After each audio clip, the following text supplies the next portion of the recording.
Now, going to the theatre, a gig or a concert should be a great night out for everyone. So why is it that one section of society often has to pay more to book their tickets? Well, Steve Brown has been to shine a spotlight on the problem. It's midweek in the West End of London and the bright lights and billboards are drawing in audiences to the hit shows. These days, there's nothing to stop wheelchair users seeing shows like these, just like anybody else. I know I love it, but there is one small problem, and that's the way you buy your tickets. Last November, Fiona Jordan from Teesside decided to get tickets for her and husband Jonathan to see Peter Kay at Newcastle's Metro Radio Arena. As you get older and you dip your biscuit in it, because you don't know when it's going to fall. And you panic. When it falls, it's like out of body.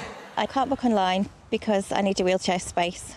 And Jonathan needs an essential carer ticket to come with me.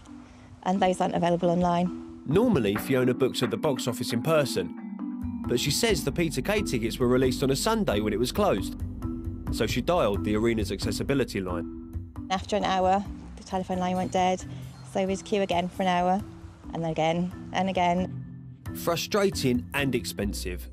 That's because the arena's accessibility line was an 084 business rate number, which meant calls to it cost up to 7p a minute. That was on top of the phone company's access charge, which for Fiona was 11p a minute.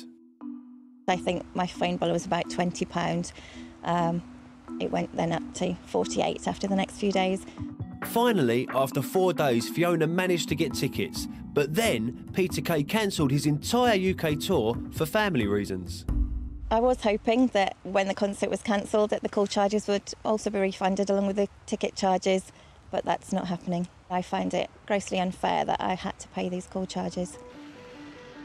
According to research by the Fair Telecoms campaign, more than 15 venues and ticket agents across the country use business rate lines to sell accessible tickets, and many more don't offer online booking. So how can things be improved? Well, here at London's Roundhouse, they're making sure people with disabilities aren't put at a disadvantage. The venue's been working with a charity called Attitude is Everything. Their chief executive, Suzanne Ball, tells me about the challenges that some disabled customers face. It could be that disabled people can't get through on the booking lines, they're spending a lot of money, they want to book tickets online, but that isn't an offer. So what is it that you really want from this, Suzanne?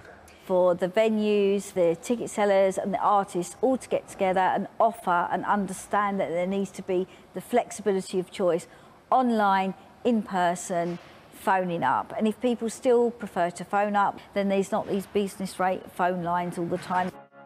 So how does it work at the Roundhouse? Claire Griffin shows me their online ticketing system. We'll go in the stalls. You can see here there's little icons of a wheelchair, and then you can click on that. You're selecting one ticket, but it will give you 2 tickets, so you get to bring somebody with you. So the process that I would go through would be no different from anybody else? Yeah, exactly. Looks simple enough to me, so why aren't all venues providing this option? It's a question I want to put to Jonathan Brown from the Society of Ticket Agents and Retailers. One of the things we're seeing an increase in now is online booking. We're starting to see people trialling that, and we need those phone lines there as well so that the venue can retain that conversation with the customer. So I think collectively the industry is really sort of focused on how it can make those improvements, and it's going to be coming soon.